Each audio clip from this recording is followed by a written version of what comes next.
This is Nightly Business Report with Sue Herrera and Bill Griffin. The mighty dollar, the greenback, hits its highest level of the year, and its steady rise could have implications for the stock market. Miracle on 34th Street. Macy's reported earnings that were better than anyone expected, and it raised its outlook, confident the momentum can continue. Permian problems, why there's an embarrassment of oil riches deep in the heart of Texas. Those stories and much more tonight on Nightly Business Report for this Wednesday, May the 16th. Good evening, everybody, and welcome. Small cap stocks hit a big milestone, a record high, making it the first of the major indexes to climb back to those all-time highs. Investors shrugged off geopolitical concerns and rising bond yields, and instead focused on earnings and a solid report from Macy's, which we'll have more on momentarily. The Dow Jones Industrial Average gained 62 points to 24,768. The Nasdaq added 46, and the S&P 500 was up 11. As for those small caps, the Russell 2000 index advanced 16 points to an all-time high. And those small caps are being helped in part by a strengthening dollar, which did hit its highest level of the year today. That's not the only dollar-related things that investors are paying attention to right now. Bob Pisani explains. A strong dollar can be a burden for the stock market, but it can also be a boon as well. Dollar strength is tough for U.S. companies exporting abroad because the goods they sell become more expensive. U.S. companies that do business abroad are also hurt because the income they earn from foreign sales will decrease in value. Now, some large companies do hedge their currency exposure, but not all do, and not all will make the right bet. Now, there's other negatives. A stronger dollar is usually accompanied by higher rates, which sometimes makes U.S. investors with money abroad bring the money back to the United States. Now, that often hurts emerging market stocks because they're very dependent on foreign investments. And indeed, we've seen markets in Turkey, Poland, Brazil, South Africa, and other emerging market economies drop since the dollar began rising a month ago. Tourism also suffers because travel to the U.S. becomes more expensive. That's another negative. Macy's just cited growth in international tourism as a big factor of their earnings beat today. That business could take a hit going forward. But there are some pluses with a strong dollar. First, imports are cheaper. That leaves more disposable income for American consumers, and U.S. companies that import raw materials will have lower costs and higher profit margins. Small cap companies might get a boost. Typically, the small cap Russell 2000 index does tend to outperform during periods of sustained dollar strength, largely because smaller companies are more insulated from a stronger dollar than large cap multinationals. And if you're a tourist, it's a lot cheaper to travel abroad if you're an American. And finally, the dollar is the major reserve currency in the world, and it can also be helpful to the prestige of the United States because a stronger dollar keeps its demand as that reserve currency high. A lot going on here. For Nightly Business Report, I'm Bob Pisani at the New York Stock Exchange. So for more now, let's turn to Brad McMillan to talk more about a stronger dollar and how it might impact the markets and your investments. He is the Chief Investment Officer at Commonwealth Financial Network. Good to see you again, Brad. Welcome back. Glad to be here. Thank you. So put it in perspective. You know, Bob Pisani laid out some of it, but the stronger dollar is really a reflection of a stronger economy, right? I think that's exactly right. When you look at why the dollar is going up, it reflects faster growth. It reflects higher interest rates, which again say the economy here is doing better. So in that respect, it's a sign of success, and the good effects are very likely to outweigh the bad effects, at least here in the U.S. You make the point. I mean, yes, we hit a high for the year today for the dollar index, but if you go back a few years, we're nowhere near more recent highs. We've seen a declining dollar lately.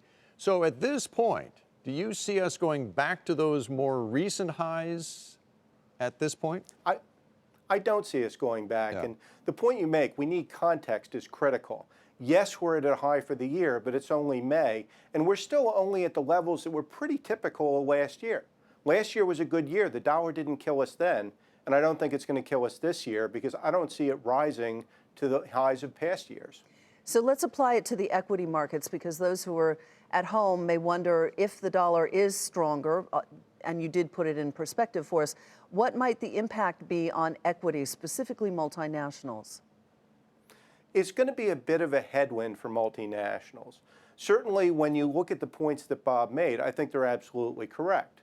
At the same time, if you look at where we were a year or two ago, we're still net better than we were. So the effect is not going to be that severe. We're still ahead of where we were. The other thing is, this is something that companies have been kind of expecting.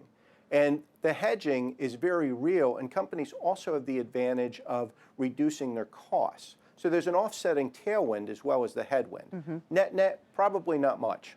Dollars going up. Oil is also going up. That's counterintuitive.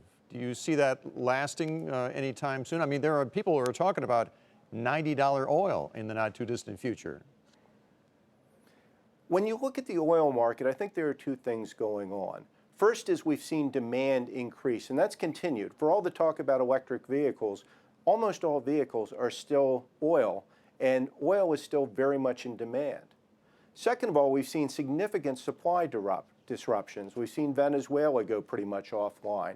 We've seen Iran right now. There's an issue there, as we know. So there are factors driving markets up. At the same time, U.S. production is continuing to increase. So I think we're probably going to be at a higher plateau, but I don't see prices continuing to rise forever. And in fact, they're probably getting close to their peak. All right, so with everything that you have laid out for us, Brad, where would you deploy capital in the equity market? I think the U.S. markets are continuing to stay in an uptrend. We saw a bit of a pullback on some concerns about economic weakness, but that's actually started to reverse, so we've seen markets start to go back up. I think small cap continues to be a healthy place. Small caps benefited more from the Tax Act than multinationals. They're more exposed to the positive effects of U.S. growth. And in fact, they're less exposed to the negative effects of the dollar. Their input costs can go down. So I think that makes sense. But within those, I think consumer discretionary makes a lot of sense because they're going to be able to buy things. Imports are going to become cheaper. People are going to be able to spend more. On that. And financials, with Washington continuing to deregulate, also have a tailwind. On that note, Brad, thanks so much. Brad McMillan with Commonwealth Financial Network.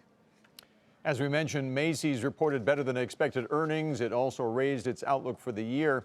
The strong quarterly results helped lift that stock today. It was up more than 10%, making it the best performing stock in the S&P 500 today. And as Courtney Reagan reports now, it may be a sign that the department store's turnaround is on track. There have been many headlines about the death of department stores, but today, Macy's results show it's alive and well. The retailer outperformed expectations across the board, leading it to raise its forecast for the full year for the first time in 7 years. It's also the second straight quarter that Macy's comparable sales grew after 3 years of declines. Macy says sales strength came from a number of factors, including updated stores, online improvements, new merchandise, a healthy U.S. consumer, and the strongest spending from tourists in 4 years. It also helped that after a strong holiday season, Macy's started the quarter with less merchandise to clear out at clearance prices, which means the retailer sold more merchandise in the first quarter at higher prices. They're going to have a great second, third, and fourth quarter of this year because they're just doing a much better job than they have been doing. And I attribute a lot of that to their new advertising methods that are more narrowcast than broadcast and to much better inventory control. While Home Depot said unusually cold and snowy weather hurt sales of seasonal merchandise, Macy's CEO Jeff Gannett said weather didn't have a measurable impact and that most categories were stronger than the retailer expected throughout the quarter, especially shoes and home. It's only one quarter into a new year, but so far, Macy's is springing to life. For Nightly Business Report, I'm Courtney Reagan. But it was a different story for Cisco, which reported quarterly results that were pretty much as expected, but a tepid profit forecast disappointed investors. Cisco earned 66 cents a share, 1 penny better than estimates. Revenues rose about 4% to more than $12 billion, but the company's outlook sent shares initially lower in after-hours trading. Josh Lipton has more on Cisco's results. Cisco became a Silicon Valley titan by selling hardware, the switches and routers that direct internet traffic. Now it's transitioning, offering more software and services to its customers. Piper Jaffray's Jim Fish says the big number in this report, product revenue growing almost 5% in the quarter to $9.3 billion. That's important, Fish says, because it's one of the leading indicators for future growth as Cisco now attaches more software to its products, though he also notes that basically inline guidance for a stock that had run up so strongly this year might have disappointed some investors. For Nightly Business Report, I'm Josh Lipton, San Francisco. And fellow Dow component Johnson & Johnson said today it is revamping its iconic baby products line. Some of those products are over 100 years old. Company is hoping the move will reverse years of declining sales. This morning's announcement was made ahead of its annual Analyst Day. Meg Terrell has details now from New Brunswick, New Jersey, where J&J is based. When new mom Meg Conrad shops for products for her 3-month-old daughter, she always checks the label. I try to avoid products that have sulfates, parabens, phthalates, and artificial fragrances. She uses an organic brand called Herba Viva. What you won't find in her bathroom? Johnson's Baby. This shift away from the iconic brand has contributed to a 20% decline in sales of J&J's baby care products since 2011. Perhaps because of our success, we became a bit complacent and did not want to mess with success. And so, frankly, we failed to see evolving needs from millennial consumers, millennial moms. So J&J is revamping the century-old brand, a process that began 3 years ago by talking with thousands of moms. What we learned is that they were looking for fewer, simpler ingredients, more naturally derived ingredients in their products. And from that, we knew that we had to completely make a change to our brand. The new Johnson's Baby line hit shelves in August. It contains half as many ingredients, removes dyes and sulfates in addition to parabens and phthalates, and comes with packaging designed to be more convenient and easier to recycle. Mosqueda says the reboot should improve profit margins because of simplification of its supply chain. We're very convinced that this restage will get Johnson's Baby back to growth. It comes after J&J has been hit with a slew of lawsuits claiming its talc baby powder is linked to cancer. The company is introducing a new baby powder product containing cotton powder, in addition to continuing to sell its products that include talc and cornstarch. Mosqueda says the company disputes the claims in the lawsuits. We are absolutely certain that science shows that our talcum product is safe, and we will defend our brand and will defend our product. But we're always innovating, we're always trying to evolve and upgrade. So we're looking at a new version of baby powder that has got a combination of cotton powder, which consumers are very excited about, and that will be added to our lineup. Will it be enough to win over young moms like Meg Conrad? She says she's not opposed to giving older brands a try. If one of the major brands came out and said, you know, we're going completely clean, I would certainly get behind that and consider using that on my child. For Nightly Business Report, I'm Meg Terrell in New Brunswick, New Jersey. It is time to take a look at some of today's upgrades and downgrades. Dow component 3M was downgraded to hold from buy over at Jefferies. The analyst thinks the stock's valuation will decline in the latter part of the economic cycle. The price target is $220. The stock fell 1% to $221. Shares of Micron were given an outperform rating by RBC Capital Markets in new coverage. The analyst says Micron offers investors a unique way to gain exposure to certain semiconductor markets. The price target is $80. The stock rose more than 4% to $56.50. Urban Outfitters was upgraded to neutral from sell at MKM Partners. The analyst there cites improving fundamentals at its Anthropologie chain. The firm also predicts a rebound in sales and margins. Shares rose more than 3% today to $42.32. Meanwhile, TripAdvisor's rating was lowered to sell from neutral at Guggenheim. The analyst cites increased competition and TripAdvisor's own decision to cut back on its ad spending. Price target now $40. That stock, though, rose a fraction today to $48.71. Still ahead, teachers march for more pay as cash-strapped states try to balance their budgets.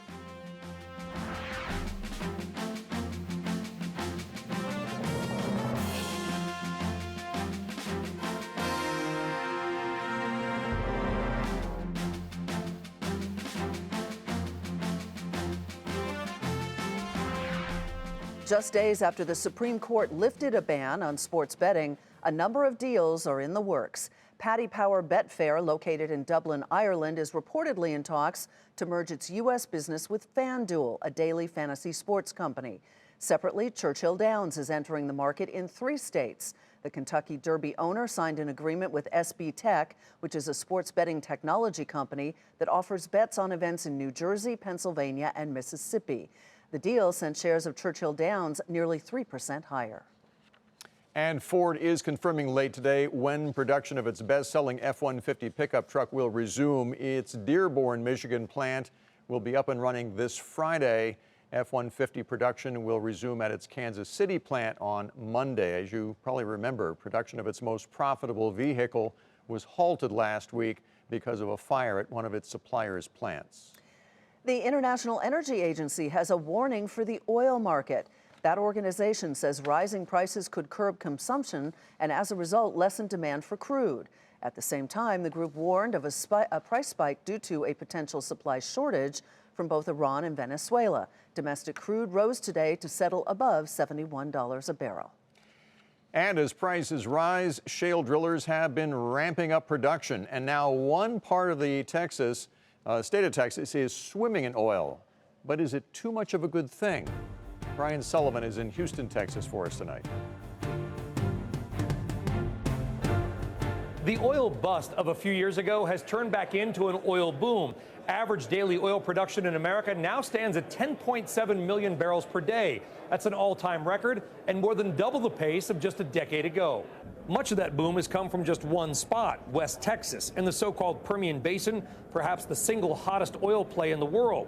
But suddenly, there's growing concern that it could cool down fast because there's so much oil coming out of the ground that pipelines, trucks, and trains are full. And for companies without pipelines, they may have to sell their oil at a discount to get it transported to market. The growth has been so much, it's outpaced the growth in pipeline capacity out of the basin. So in order to get it moved out of the basin, you have to be willing to take a discount. And so that will be remedied, but in the short term, it's caused this differential, as we call it, to go up. But again, we anticipated that issue. We have a lot of long-haul capacity out straight to the Gulf Coast, and in the rest, we locked in our basis differential, as we call it, at WTI prices some time ago. The CEO of Occidental Petroleum, one of the biggest players in the Permian, is confident that next year new pipelines will be built, but it may be finding enough qualified workers that is the issue instead. I think that there's still a significant amount of oil in the ground. I think what's going to be a governor on the production from the Permian will be takeaway sporadically, but the pipes will be built. So the bigger governor on pace, activity, and production will be the availability of competent crews. And so I think that's where the next bottleneck will be for all of us. Despite those concerns, though, many investors remain optimistic. Occidental's stock is up 12% in just 1 month, Devon 23%. And Dow Components, ExxonMobil, and Chevron have both outperformed the index. But convincing others may be more difficult, especially in an industry that has suffered through 2 price collapses in a decade. So here at his conference, we asked the CEO of oil and gas research firm Tudor, Pickering & Holt if the industry is doomed to make the same mistakes again, or if it has finally gotten smarter. Companies have really gotten their acts together. The balance sheets are in better shape. The returns are in better shape. The mentality's in better shape. Supply demand looks good. I think it's a great time to look at energy. With $70 a barrel oil, stocks up and production soaring, no doubt many people are looking at oil. But as gasoline prices and the cost of business are also on the rise, investors are keeping a very close eye on what happens here in Texas. For Nightly Business Report, I'm Brian Sullivan, Houston, Texas. Office Depot gives an upbeat outlook, and that's where we begin tonight's market focus. The office supplies company says its turnaround is taking hold. It expects sales in 2018 to be nearly 5% higher than last year. Office Depot also sees operating income increasing as much as 5% between 2019 and 2020. As a result, the shares rose 5% to $2.46. Southwest Airlines is raising its dividend 28% to 16 cents a share. The airline also said it plans to launch a $2 billion share buyback program. That helped lift shares by 2.5% to $53.01. And Zoetis, which makes medication for pets, said it was buying veterinary diagnostics firm Abaxis for just under $2 billion. Zoetis said the deal makes sense because it expects the veterinary diagnostics markets to experience strong growth. Shares of Zoetis were off a fraction to $82.85. Meanwhile, shares of Abaxis jumped 16% to $83.34. Packaging company International Paper said today it will not make a hostile offer for Ireland-based rival Smurfit Kappa. Smurfit has already rejected an earlier bid, saying that it undervalued the company. International Paper there has offered now to meet directly with Smurfit executives to talk about ways to sweeten its bid, either with more cash or more stock, whatever combination they want. Shares rose 2% today of IP at 55.03. GameStop shareholder Tiger Management is urging that company to adopt a turnaround plan. The hedge fund would like to see the company buy back stock, hold off on making acquisitions, and instead divest some businesses. Tiger added that it wishes to remain a passive shareholder and it will sell shares if a turnaround is not successful. Shares rose a fraction today to $13.55. And after the bell tonight, Jack in the Box reported a surprise decline in same-store sales. The fast food chain also said earnings and revenue came up short. So as you might imagine, shares were initially lower in the extended session, but finished the regular session up 1% to 91.37. Thousands of teachers in North Carolina walked off their jobs today to rally in the state capitol for higher wages and better funding for education.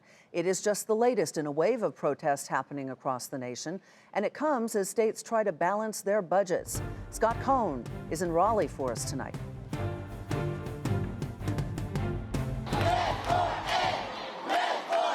For all its competitive strengths, North Carolina falls short on education. High school test scores among the lowest in the nation. Spending per pupil ranked 41st.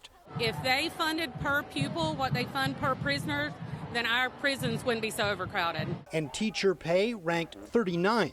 Teachers are leaving North Carolina State because of the lack of pay and support from our legislators. The one-day walkout on the first day of the legislative session is the latest in a nationwide movement, including Arizona, Colorado, Kentucky, Oklahoma, and West Virginia, with a promise of more to come. This is going to continue through spring, through fall, and all the way to the ballot box on November the 6th. No matter what the outcome, the protests in each state leave lawmakers with a difficult balancing act, because invariably more money for the schools comes at the expense of something else. Our schools! Our schools! Already, states that have given in to teacher demands have had to make tough choices. In Oklahoma, they actually put together a revenue-raising package that includes cigarette tax increases, motor fuel tax increases. And in Arizona, they're combining growth in revenues they hadn't yet budgeted, combined with a vehicle registration fee increase and some transfers of funds from other places. In North Carolina, the Democratic governor has proposed a higher pay raise than the one already in the budget. But Republicans in control of the legislature say that would come at the expense of tax cuts. We're not going to raise taxes. We think if we raise taxes, that's going to slow down the economy. Teachers here say it's about more than just their pay. I'm using textbooks that are 30 years old. I have one for a 30-person class. Officials across the country are trying to solve a complicated equation involving education, the economy, and the workforce of the future. For Nightly Business Report, I'm Scott Cohn in Raleigh, North Carolina. And coming up, a career choice that could really take off. I'm Phil LeBeau in Phoenix, Arizona. Looking for a hot job with a hefty signing bonus? How about becoming a pilot? We'll take to the skies and explain why pilots are in demand when Nightly Business Report returns.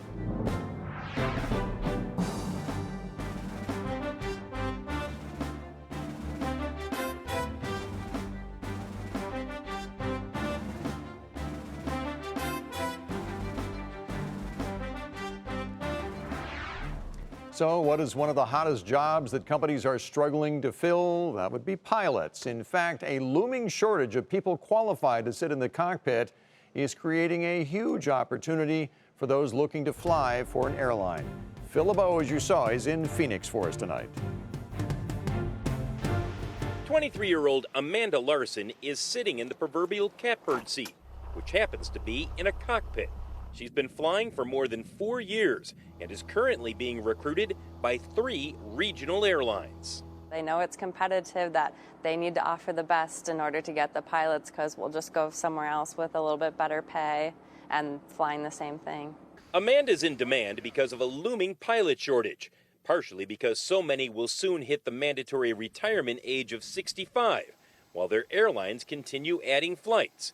So airlines around the world will need an estimated 637,000 new pilots over the next 20 years.